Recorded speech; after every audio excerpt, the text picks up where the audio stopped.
that ain't good. Be wise, be smart, behave. Hello YouTubers! The very sweet record I'm listening to right now is an album with a singer that I didn't know that much about, still don't know that much about, called Marilyn Brown.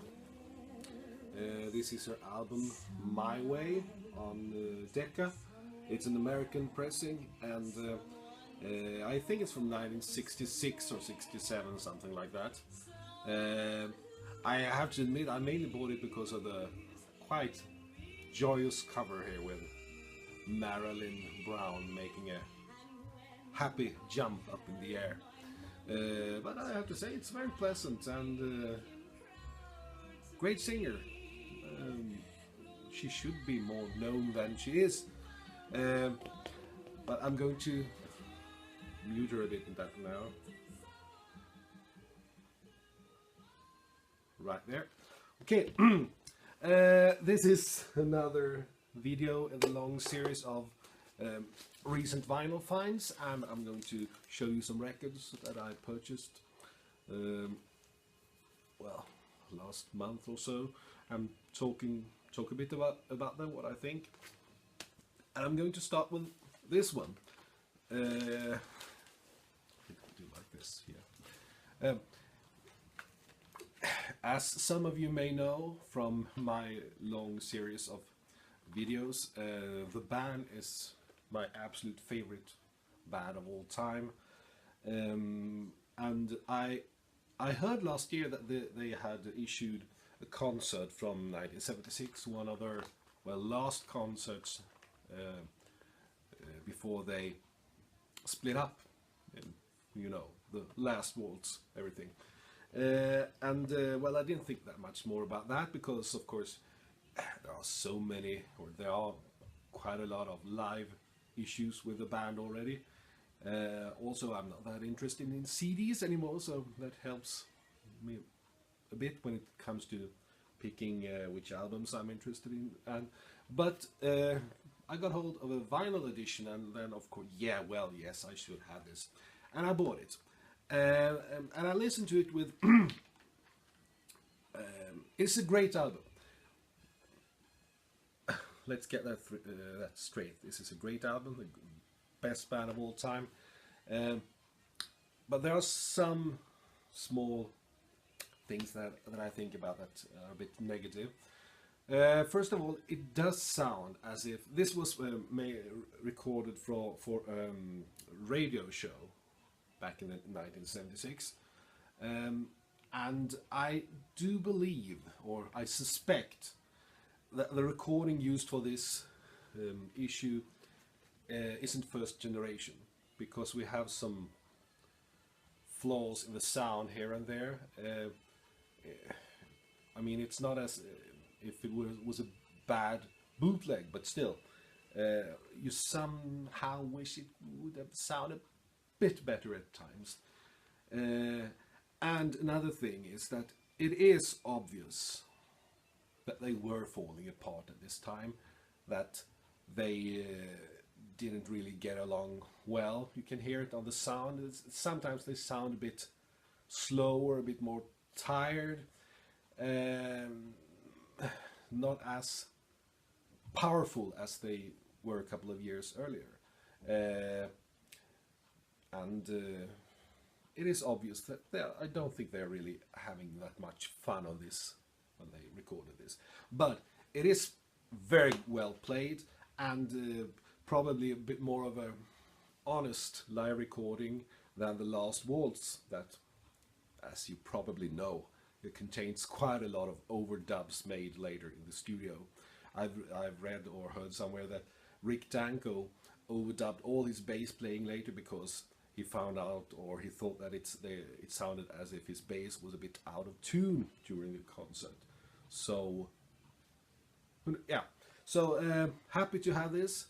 When it comes to the contents, no major surprise apart from the fact that they played Twilight, that they hadn't issued that on record when this this concept was played.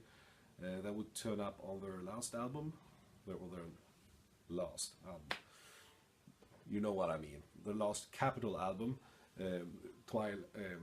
Islands. Sorry. And apart from that, we have the most well-known songs like The Shape I'm In, The Weight, Ophelia, Tears of Rage. Yeah, Tears of Rage was a bit surprising to hear because you don't hear that on that many live recordings. The Night They Drove Old Dixie Down, of course, Chest Fever up on Cripple Creek. As an extra number they did the W.S. Walcott Medicine Show. So, great live album. I'm glad I bought it, although it's not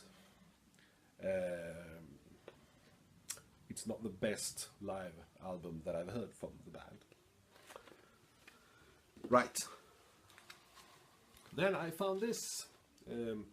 Those of you in Sweden, you know exactly who this guy is, Björn Skifs.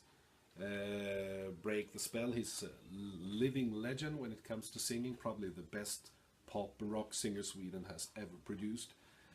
He was the singer in the band Blue Swede that was up and visited the #1 spot on the US top list in 1974 with Hooked on a Feeling. He's had a great career since then, and before, as a pop musician, actor, comedian, stage show, musical performer. This was a bit like a back to basis album. The great songwriter Jörgen Elofsson wrote an album, and the main idea was that this was the album that was supposed to be made after they had been to United States in the 1970s, and it starts very well with Break the Spell and Back to Where We Started From, but then it fades a bit. But still, it's a great album, and he's still, even though he's way past 60 by now, getting closer and closer to 70, is a superb singer, and it's very well played altogether. Also, this is a numbered issue. It's 350 copies. This is number 266, and it is on quite nice white vinyl. That's fun. Okay, let's see now. Reissue, The Who, My Generation. To find an old 60s issue of this is quite tricky and quite expensive. Even the 1980s Virgin reissue seems to be insanely expensive. I had this on a picture disc before, quite well sounding picture disc, but I thought when I listened to it, well, this is so good that I ought to get it on real vinyl, or you know what I mean. But I managed to find this reissue. Not sure if it's from this year or maybe a couple of years old, but it's on the Brunswick label, and it's a mono. This is the new fashion today, to reissue these old recordings on mono as well. I don't mind. I like mono, especially on 1960s pop. Well, yes, Professor Longhair, the New Orleans pianist and singer with this very special Cajun rumba style that has influenced lots of other pianists, especially Dr. John. This is from his live performance at Drury Lane in London, London Theatre, in 1978, just a couple of years before he passed away. And this is an issue of the JSP label from 1981. So, but we have famous tracks like Go to Mardi Gras, Rockin' Pneumonia, and I mean, superb pianist. And it is a bit of a pity, I think, that so little of his music is available on vinyl. Today probably we have lots of different compilation CDs, but Back in the time, it was quite hard to get hold of good Professor Longhair records. Shortly before he died, he recorded an album together with, among others, Dr. John. I don't remember the name of it now, but I will try to get hold of it, because I think that would be very good. Right. Alright. Some blues, then. Muddy Waters. More real folk blues. And this is a stereo issue on Chess. It is a Dutch pressing from, I think, from 1966 or 67. I mean, he was like the godfather of blues, and is great, although I find, and maybe this is probably just me, but I find that I can get a bit fed up with with listening to a whole album of Muddy Waters. You have to listen to maybe one track at a time, because he can be a bit similar in style from one track to another track, playing the songs in the same keys and the same tempo, and I'm a bit sensitive to that, because if I find that one song, the next following song goes in the same key and tempo, I start to thinking, alright, haven't I already heard this? But that's how I work, because I can't really argue with his importance and his talent and his singing and his magnificent guitar playing. So I listened to this and I liked it, although I felt that, okay, couldn't you have placed the tracks on this album a bit differently? So we had some, first we have an A major tune, and then maybe a C major and stuff like that. Yeah, that's my objection to this one. Alright, speaking about blues, well, of course, I don't think anybody here has missed that we lost B.B. King. And, well, if I called Muddy Waters the godfather of blues, he's the king of blues, because, well, you can't really argue with the fact that his importance and his playing and his let's call it high level during the years. I mean, he's been making records since Adam and Eve, and he's been fairly active up until the last couple of years. He got the Polar Prize Award here in Sweden in the 90s. That was a very good idea. I don't have that much with B.B. King. I had some of his 1980s albums that he made, well, late 80s, and I didn't really like them, not because of B.B. King, but because of the modern 1980s sound that I have big problems with. I think it didn't really fit him. It felt as if he was trying to put on a very modern suit that he just looked a bit silly in. But now I have here two really great albums, especially this one. This is one of the two I have. This is Blues on Top of Blues. Very well arranged all together, with some really great songs, and it's on the Blues Way label, and that's a subsidiary of ABC. It's from 1967.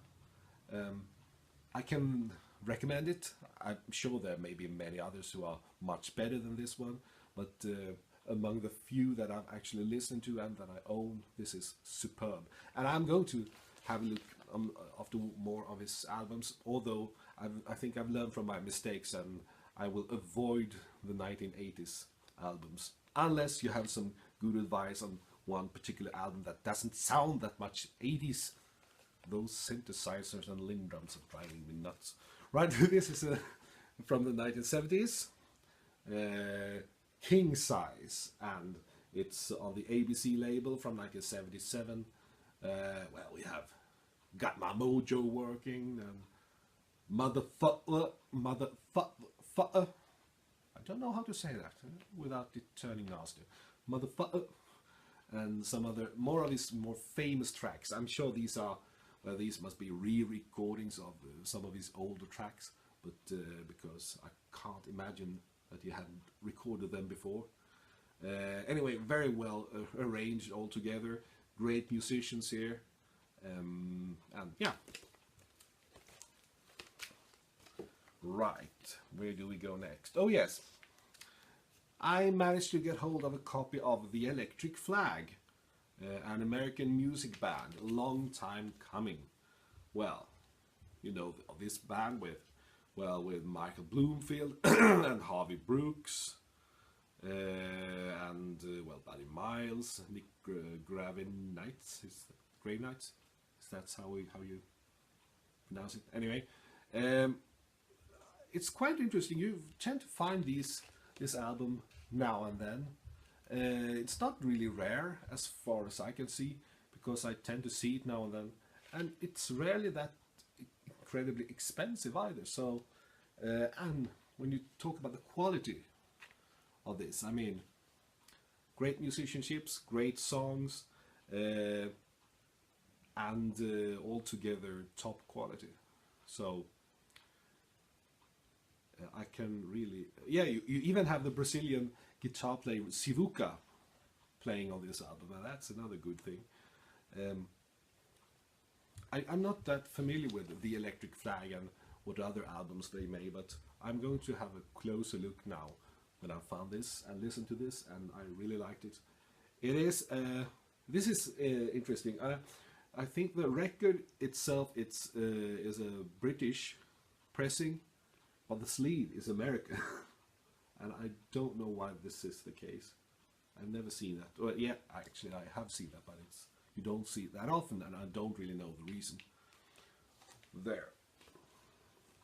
Okay, I'm going to end this video before it gets too long by talking a bit about Ringo Starr, because I've been talking about the Beatles so many times and in many videos, and I've been a great fan of them for all these years, and I've bought lots of the Beatle members' solo albums as well. Paul McCartney, John Lennon and George Harrison.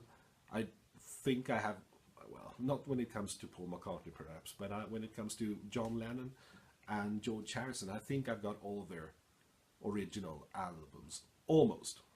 Paul McCartney, I've got many, but he's still active, and I may have probably missed loads of them. But I found out that, wait a minute, I don't have any album with Ringo Starr, and it hadn't really been an active choice, but I really didn't think where to begin and where to start, because his solo albums are rarely that much talked about. So, but I went to a store and I found his first album. I thought, well, I'll start with his first one, and then I found Sentimental Journey, and well, I guess it's pleasant enough, him playing these old songs from the 1940s that his parents liked, but it's pleasant, but I mean, it's not amazing in any sense. Then I got the advice to get hold of his solo album Ringo from 1973 from some record collecting friends, and well, I did. It wasn't that hard to get hold of, because it sold well, went high on the charts even here. And of course you have the different Beatles members playing on some of these tracks. And I made a joke, if Paul McCartney decided to make an overdub to the I Am the Greatest track, we have a new Beatles song, but he probably won't. But one thing that I did know, it was the fact that the band plays on one of these tracks. Well, almost the full band. It's Rich and Manuel that's not present, but on the track Sunshine, Life for Me, Sail Away Raymond, we have Robbie Robertson on guitar, Levin Helm on mandolin, Rick Danko on fiddles, and Garth Hudson on accordion. We have other musicians as well, but that's quite cool. I have no idea that they had made a record with Ringo Starr.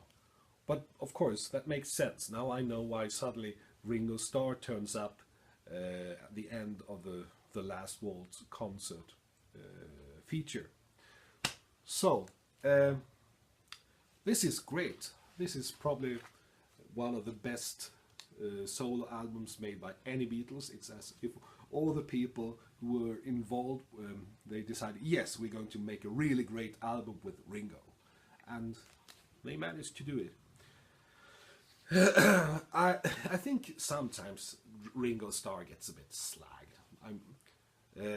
This talk that about him being a bad or poor drummer, especially those who can't forgive the fact that Pete Best was kicked out of the Beatles. They can't really forgive that, and they talk bad about Ringo Starr, and even within the Beatles, but they must have been joking, because some journalist asked the Beatles if Ringo Starr was the best drummer in the world, and then they asked him, he's not even the best drummer in the Beatles, but he was. I think they were talking about Paul McCartney and the fact that he plays the drums well as well. But if you compare the tracks where Paul McCartney had been the drummer on his solo albums and on some of the Beatles tracks, and if you compare it with the drumming of Ringo Starr on the Beatles albums, there's no competition, because even though Paul McCartney is a skillful drummer, he is not that imaginative as Ringo Starr. He doesn't come up with new ideas. Because some of the Beatles tracks are filled with all this drumming magic by Ringo Starr, like in Rain and Wait, which is not that much of a Beatles track when it comes to it, but it's Ringo Starr's inventive drumming that makes it a good track. That's my opinion anyway. Of course, Paul McCartney may have been a best bass player in the Beatles, he may be the best pianist in the Beatles, he may even have been the best solo guitar player in the Beatles, because of, the Taxman guitar solo, but he wasn't the greatest drummer in the Beatles. That was Ringo Starr, and still is. Right, enough of this. Bye for now.